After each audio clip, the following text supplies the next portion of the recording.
দুর্যোগে দুর্ভোগ ভোগান্তির একের পর এক ছবি, শহরের ছবি যেমন ঠিক তেমনই এ ছবি গ্রামেরও, বিশেষত উপকূল এলাকার নামখানার ছবি যদি আমরা দেখি, নামখানার অবস্থা দেখুন একবার।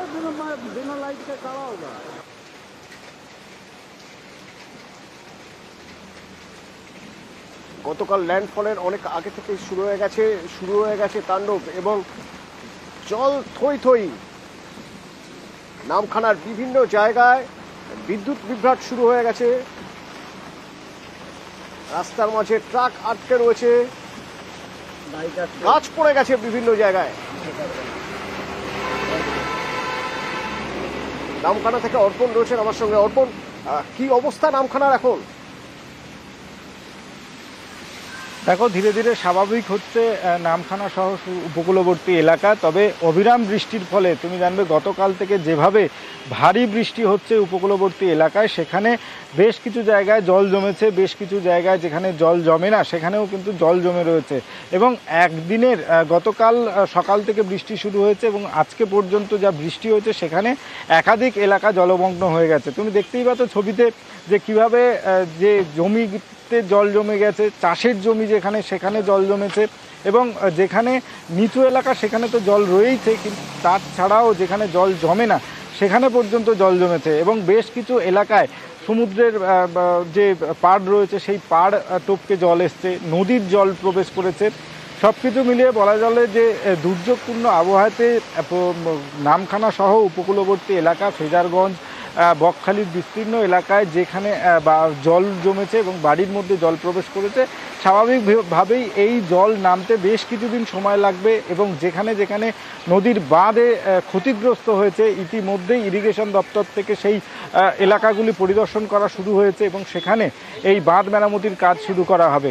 এবং যেসব জায়গায় জল জমে রয়েছে সেই সব জায়গার নিকাশি ব্যবস্থা, সেখানেও কিন্তু এই নিকাশি ব্যবস্থা দ্রুত সারানোর কাজ শুরু হবে এবং সেই নিকাশি ব্যবস্থা পরিষ্কার করে সেখান থেকে জল নামানোর ব্যবস্থা করা হবে। চাষের যে ক্ষতি, সেই এই যে ঝোড়ো হাওয়া তার সঙ্গে বৃষ্টি, স্বাভাবিকভাবেই গাছের গোড়া অনেকটাই নরম হয়েছে এবং সেই নরম হওয়ার কারণে কিন্তু সবজি যে চাষ হয় সেই চাষে কিন্তু ব্যাপক ক্ষতি হবে, এমনটাই আশঙ্কা করছেন উপকূলবর্তী এলাকার মানুষজন। অতনু, ঠিকই ঠিকই।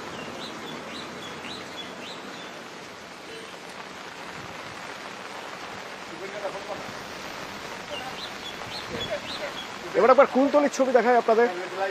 বিস্তীর্ণ এলাকায় বিদ্যুৎ বিভ্রাট, তার কারণ ইলেকট্রিকের খুঁটিতে বা ইলেকট্রিকের তারের উপরে গাছ ভেঙে পড়েছে। তার জন্য এই বিদ্যুতের সমস্যার সমাধান কবে হবে, কিভাবে হবে, এখনো পর্যন্ত ঠিক করা যাচ্ছে না। প্রাথমিক কাজ যা, তা হলো গাছের ডাল বা গাছের গুঁড়িগুলোকে সরানো, কারণ গাছ ভেঙে পড়েছে বিভিন্ন জায়গায়, বাড়ির উপরে পড়েছে গাছ, বেশ কিছু বাড়ি ক্ষতিগ্রস্ত হয়েছে, রাস্তা আটকে রয়েছে বেশ কয়েকটা জায়গায়, এবং জল, বৃষ্টির দাপট এখনো চলছে। গতকাল বিকেলের পর থেকে যে বৃষ্টি শুরু হয়েছে এখনো চলছে, কখনো হয়তো একটু কমছে, কিন্তু নাগারে বৃষ্টি হচ্ছে, আর তার সঙ্গে ঝোড়ো হাওয়া, দাপট। সান্নিক আমার সঙ্গে রয়েছে সরাসরি। সান্নিক, কুলতলির কি অবস্থা এখন?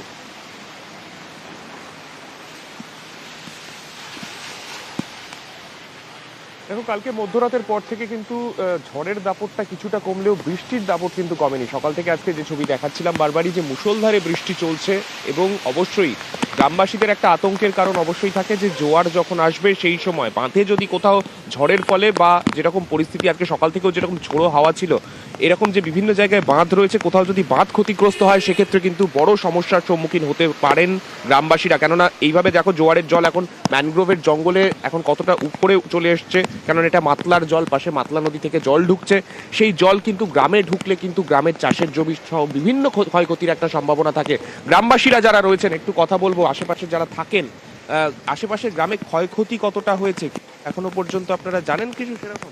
ক্ষয়ক্ষতি বলতে আশেপাশে গাছপালা প্রচুর ভেঙে পড়েছে, বিদ্যুতের পোল ভেঙে পড়েছে, আর তার জন্য পুলিশ প্রশাসন বা স্থানীয় টিএমসি নেতারা খুব তৎপর। আর এইখানে যা অবস্থা আপনারা তো দেখতে পাচ্ছেন, মানে এত জল উপরে উঠে এসছে, ফুলে ফেপে এসছে, আমরা এর আগে কখনো এরকম দেখিনি। তবে একটা অন্যরকম একটা ফিল হচ্ছে। আমরা ঈশ্বরের কাছে একটা আমার প্রার্থনা যেন কোনো মানুষের প্রাণহানি না হয়। বাদ কোথাও ক্ষয়ক্ষতি হয়েছে কি? কেননা গ্রামে তো জল ঢুকলে বড় ক্ষতি হতে পারে। হ্যাঁ, এবার গ্রামের বাঁধ এখনো পর্যন্ত সেরকম আমরা আশেপাশে দেখছি, এখনো পর্যন্ত কোনো বাঁধ ভাঙেনি বা কোনো মানে মানুষের আঘাত বা কোনো ঘর টর ভাঙেনি, আমরা দেখছি এখন।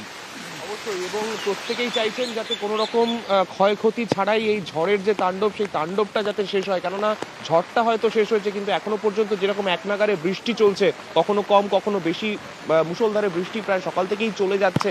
সেই এই বৃষ্টির তাণ্ডব কতক্ষণ চলবে? কতক্ষণ চলবে এই তাণ্ডব? জানবো এই তাণ্ডব কতক্ষণ চলবে। হাওয়া অফিস কি বলছেন? আজ দিনভর, কাল থেকে কি সূর্যের মুখ দেখা যাবে? কাল থেকে কি আবহাওয়া বদল হবে? জানবো বিরতির পর, সঙ্গে থাকুন।